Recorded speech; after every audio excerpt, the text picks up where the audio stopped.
Welcome to our Wellness Hub, where experts in the field of health, wellness, healing, and mindset have been giving us tips for a better and healthier life. My name is Moni C, your host and mindset coach, and today we have a very special guest. Her name is Alison Bladh. She is an author, nutritionist, and esthetician. Alison, thank you so much for being here with us today. Why don't you start by telling us a little bit about yourself, your story, and what are you doing to help specifically women in their menopausal years? The floor is yours. Thank you so much. It's lovely to be here today with you. Thank you so much for having me on your podcast. Yes, a short version of my story was my love of hormones, because I just love hormones. I find them fascinating. Started when I was a teenager because I had very bad acne. And even at that young age, I wanted to, what is happening?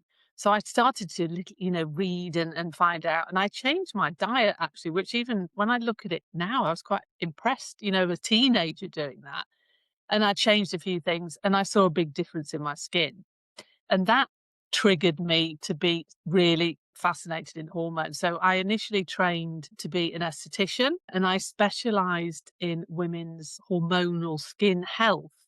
And doing that, I attracted a lot of clients that were in perimenopause and menopause, etc., because there's a lot that can happen in the skin then. So that was really when I started thinking about menopause and, what is going on here and why aren't these women being supported?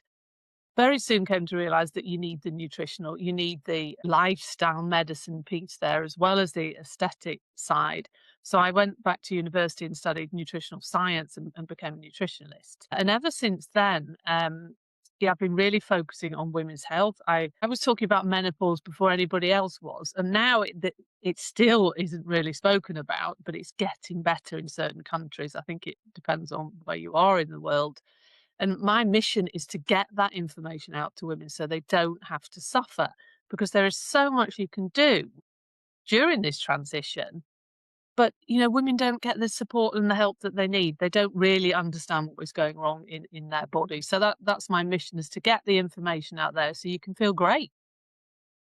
So that's what you do. And you focus now on women who are going through menopause or are living in menopause, correct? Yes, I focus on, we could say, women 40 plus, perimenopause, menopause, and postmenopause, because it's a whole transition. It's a new, really, life phase for a woman. When we don't have our hormones, there's a lot of things that happen in the body. So I focus on women's health, women 40 plus. And so you also help women manage and also lose weight. Why is it so difficult to lose weight during midlife or during your menopausal years? Yeah, that's one of the biggest frustrations that I see with women almost on a daily basis. With my personal clients and with the group programs that I run, it's just, why am I putting weight on? I'm doing everything right. I'm eating, healthily. I'm exercising. Yeah, I'm putting weight on. What you have to understand is when we come into perimenopause and menopause, it's there's a transition going on. It's about biology.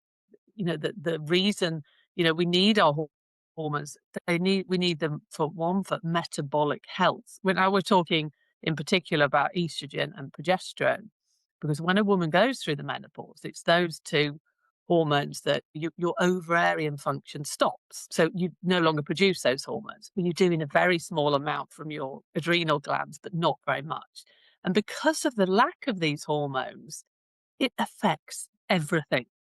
I mean, we used to think that these hormones were just sex hormones, but they're not. They really aren't. They affect virtually every bodily system. And a big piece of this with weight management, it affects your metabolism. So you find, for example, what you used to be able to eat before, your portion size, you can't get away with eating.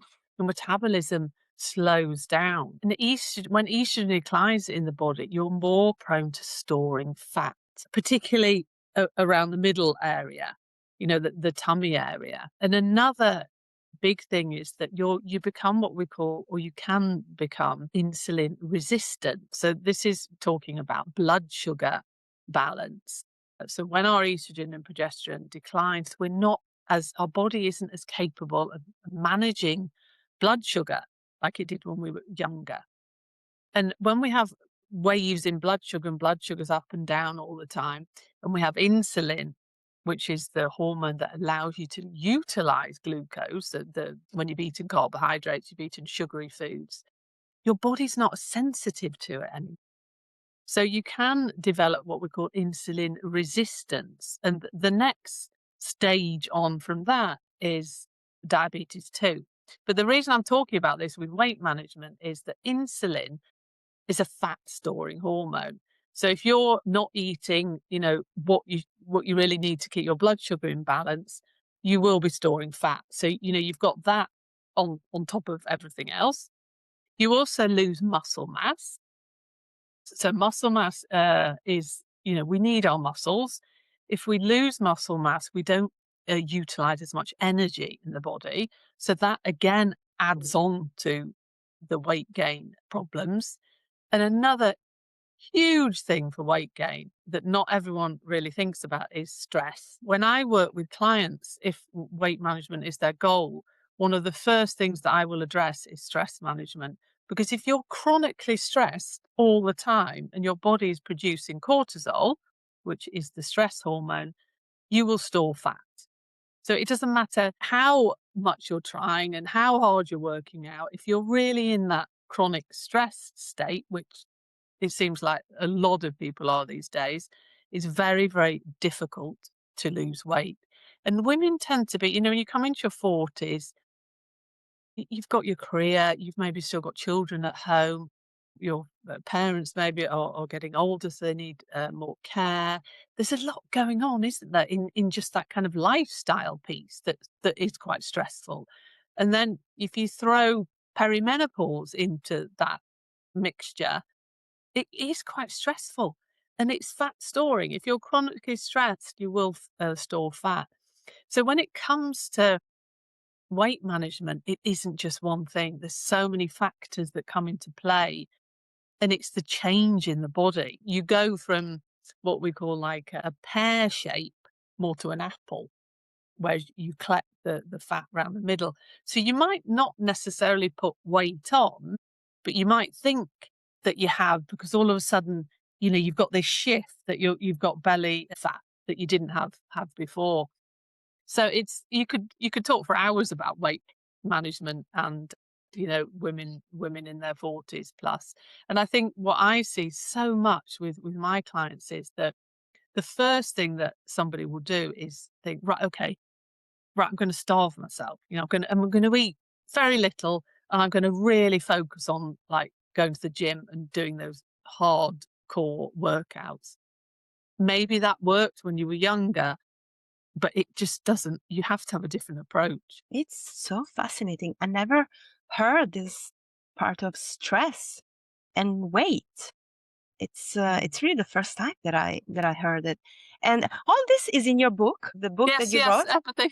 That's beautiful. Yes, so you wrote a book called "Have a Magnificent Menopause." Everybody should buy it. You're gonna have the link under our interview to go and check it out. Fascinating. And yes, we could speak for hours. Now, every client, of course, is different. Walk us through a session. But as you say, it's very individual. So I work with the client and really working towards the client's goals, what they want to achieve from the nutritional therapy sessions. The client starts by filling in like a health questionnaire, because I work with what we call the functional medicine model.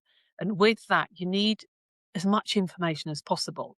And I like to do a timeline as well, which it can be fascinating on, from when you were born to where you are now. And you can really see certain, maybe you've been through a traumatic event, or, were you a cesarean baby, or, all of these things add up in your timeline, and you can really see a pattern in some clients. So I do a timeline health questionnaire where I get as much information as possible. And then we have a consultation where I will talk to the client again and really get as much information, really understand that client, see what they want to achieve from, a nutritional therapy program. And then once we've got all the information, I work on developing with the client, because it obviously has to fit into their life. It has to be realistic, a plan. So a nutritional therapy and lifestyle medicine plan that the client can do that is going to get them to the goals where they want to be. And that can involve supplementation, it can involve testing. If I feel that maybe doing hormonal testing or stool testing is going to be beneficial to find out more information, then I will recommend that to the client. And one thing that I'm very keen on is giving the client the support, because anyone can sit there and say, okay, do this, do this, do this. But what I've seen, having worked many years in this area, is that people need the support because they can't always stick to it themselves. So I tend to see most of my clients or talk to them once a week and really just check in and see how they're going. And then this can go on for a month, it can go on for 6 months. Some clients I've had for years. It very much depends individually on the person and what they want to achieve. That's incredible. And so every person is different. Do you have like a program, like a special program, or it's depends on the person, and then you decide how many sessions they need? Correct? Yeah, exactly. I tailor it individually to the client. Mm. I do have my 21-day reboot and reset program, Mm. which is a group program for women over 40 that want, in it is they're actually, I love doing those programs because it's so wonderful to see how all the women in the group, they just support each other. They make friends. It's really lovely, the group sessions.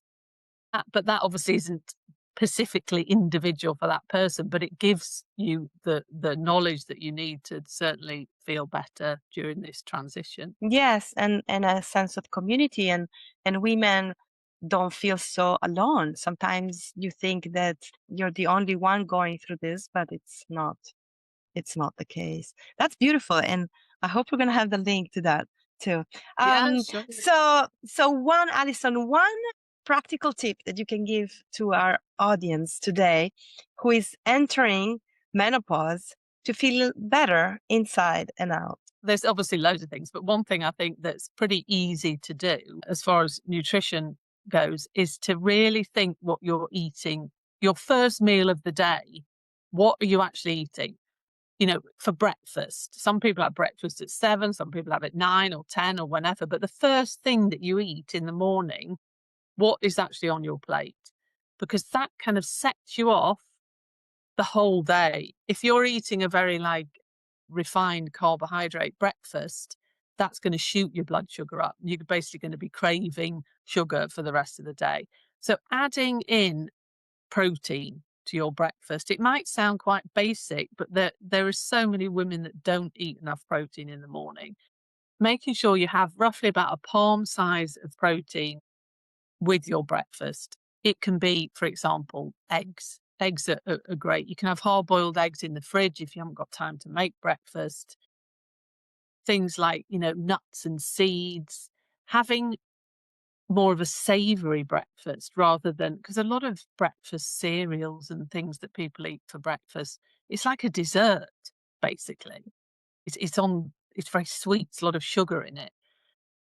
So having, things like salmon, eggs, if you don't eat animal products, things like soya, tofu, all of those things for breakfast, it's just so beneficial, and it stops you having these cravings throughout the day. So that, I would say, add in enough protein in your breakfast, if I'm only allowed to say one thing.